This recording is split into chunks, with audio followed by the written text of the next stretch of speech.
Bustin' like a Yui, I like girls, yeah, give me all the cooties. And I ain't gonna lie, it's a challenge if you bougie, but let's paramount and chill, baby girl, let's make a movie. What you wanna watch, what you wanna watch? I don't care what's on, I just care what's off for you. What you wanna see, what you wanna see? I don't care what's on the screen, I just care what's in them jeans.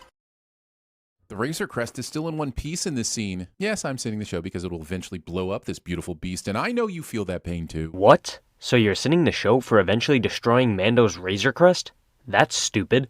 Mando, is that you under that bucket? Ah, sudden Bobby Elvis. This is one of those sins that only exists to transition the audience into the next scene. It wasn't a legit criticism and it wasn't funny, so it was just forced. Also, what a weird way to address someone who, in theory, you've only ever seen while they were wearing said bucket. Unless, of course, this is one more person Mando has unsheathed himself in front of. Or maybe he was asking if it's Mando because there are more than one Mandalorian in the galaxy, numbnuts. You know the policy. No questions. This seems like an extremely broad and frankly unrealistic policy. Let's see how long it lasts. So what's the job? 8 seconds. First, that fake-ass laugh. And second, the no questions policy does not refer to the literal meaning of that phrase, but rather to the idea of learning what the job is and then completing the job without being invested in the ramifications of the job. He obviously needs to ask questions such as, what's the job, because he needs to know what to do. Ship wasn't part of the deal. Well, the crest is the only reason I let you back in here. Hey, what happened to? And you're welcome back here anytime. My goodness, I know we're dealing with criminals here, but is an ounce of consistency too much to ask for people? Who do you think you are asking for consistency from anyone? You're the most flip-floppity person on YouTube. What's the look? Asking someone who's wearing a full face helmet about the look they're giving them. And we've arrived at the part of the video where the narrator simply points something in the episode out to us and calls it a sin because he said so, I guess. Former Imperial sharpshooter.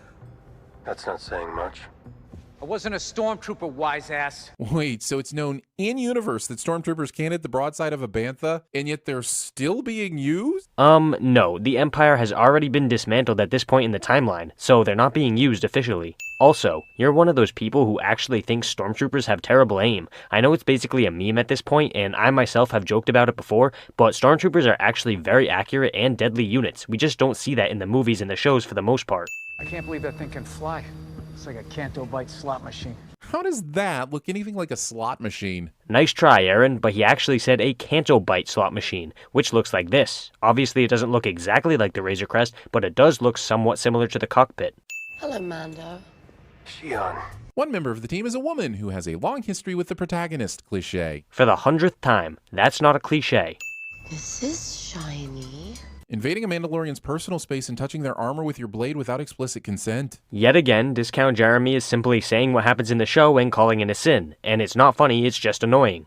You gonna be okay, sweetheart? Calling someone you're not in a relationship with sweetheart. And that's twice in a row. Man, this is exhausting. Tiny. Ooh, nice insult, Pet Sematary 2's Clancy Brown. Excited to see what else you might have up your sleeve later. Although if you pull off a good "your mom," I'll forgive the tiny reference. A whole bunch of bullshit. Your man wasn't taken by a rival syndicate. He was arrested. A job is a job. Yes, and eating Legos is eating Legos. Repeating things doesn't make them a good idea. His point wasn't that it was a good idea, he was simply stating that he's paying Mando to do a job and therefore Mando should just shut up and do the job. And I'm not looking for that kind of heat. But you had no issue parking your ride on a station with a former criminal colleague. Right, because there's a difference between meeting up with a criminal and infiltrating a government prison. You immediately bank into this kind of attitude? We should be right in that blind spot. This thing is brand new, top of the line, and not to mention f***ing huge, but still has an enemy ship has an easily exploitable blind spot cliché built right in. For the second time this video, that's not a cliché. Also, this compartment filled with weapons isn't locked. Surely a no-brainer when there's a band of untrustworthy, ruthless mercenaries on board. But how do you know it wasn't locked? It was opened with the electronic control panel, meaning that it could have been locked from there, but the press of the button unlocked it. What, did you expect the door to have a chain bolt on it? This compartment filled with Baby Yoda isn't locked. Surely a no-brainer when there's a band of untrustworthy... You get the idea. Yup, that's the same sin as the previous one, so I don't think I need to explain why it's dumb. It's impressive that this gunship has survived the Empire. This episode is 17% characters talking shit about Mando's ship. And? Are you going to explain why that's a sin? No? Okay. Zeon's specialty really just knives? I mean, this would be of questionable value versus an organic crew with guns, but it's downright idiotic against an entirely metal crew with guns. Of course, you're forgetting the fact that this was originally supposed to be a stealth mission, meaning that her use of melee weapons actually kind of makes sense. Oh shit, come here. Come here. Why is Berg even here? I don't care if he's the muscle. If he isn't smart enough to realize that prematurely pew-pewing a harmless droid that's likely linked to the deadly droids isn't a good idea, then I'd happily carry the damn heavy things myself. But the crew obviously thought he wouldn't do anything like that. Were you expecting them to already know he was going to shoot the mouse droid? They can't see the future, Aaron. How is the backpack blaster activated? How does it know what to aim for or when to fire? It's clearly using artificial intelligence. Next question. Sure, Berg's got big muscles, but any droid that can be taken down this easily by discount Hellboy here really has no place being assigned to a maximum security ship. What the hell? Berg was the only person in this crew who could have taken down that droid. Why are you acting like it was easy? For anyone else, it would have been impossible. You deserve this! But why? What are they gaining from throwing Mando in the prison? Vengeance? There's no profit in vengeance. And surely they know their odds are significantly improved if he's still with them. The part you left out stated that Mando had left Kim behind on a previous mission. So this is for revenge. As for your whole thing about vengeance not being logical, that's the fucking point, my man. They're not thinking logically, they just want vengeance. It's a purposeful character thing. Fortunately for Mando, this arm still works, despite being disconnected from its power source and the AI that controls it. But if the arm does work in this scene, then that must mean that it's not disconnected from its power source, or at least it still has some power left over. Why do you contradict stuff that's happening right in front of you? I can't tell if these are the computer graphics being displayed on the ship's computer, or if Zero is in the middle of a game of Tron Deadly Discs on his Intellivision. Discount Jeremy makes a pop culture reference that isn't a sin of the episode cliche. It seems comms are no longer functioning. Comms go down in the middle of a dangerous mission cliche. And yeah, maybe I've laid on the cliche sins a little thick, but that's only because this episode is as well. Except for the fact that none of the cliches you've pointed out are actually cliches. Berg survives this. Yes, Aaron, because he is an alien who doesn't have the same anatomy and weaknesses as humans do. Stop acting like the show is doing something wrong when it's actually just showing you that something is possible for one of its original species.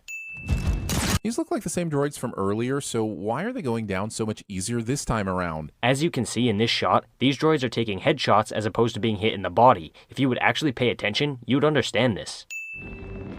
Okay, when did this f***er turn into James Wan's The Mandalorian? Discount Jeremy makes a James Wan reference that isn't a sin of the episode cliche. I did the job. Yeah, you did. So Ranzar was essentially full of shit when he said that, It's a 5-person job. right? Because it quickly became abundantly apparent that this was, in fact, a 1, maybe 2-person gig, including the robot. This entire rant is completely pointless because Ranzar clearly thought it would take 5 people but was wrong. That's called a character flaw. It's not a mistake that the showrunners made. Kill him. Why kill him after he's taken your money? It's not like he's any less dangerous inside the spaceship with lasers. Jesus Christ, dude. This is like explaining something to a child. If he ordered his guys to kill Mando when he wasn't in his ship yet, then Mando would have simply turned around and shot him. So he waited for Mando to get in his ship where the space station's weapon systems could blow him up. Guys, if the tracking beacon was activated as a distress call, isn't it at least possible that it's still being held by the poor bastard that sent the message? Yes, I know we were told earlier that this beacon would result in immediate destruction, but when did shoot first and rescue the charred remains of the dead hostages later become the Republic's standing orders? But you just admitted that the beacon would result in immediate destruction. Stop contradicting your own criticisms.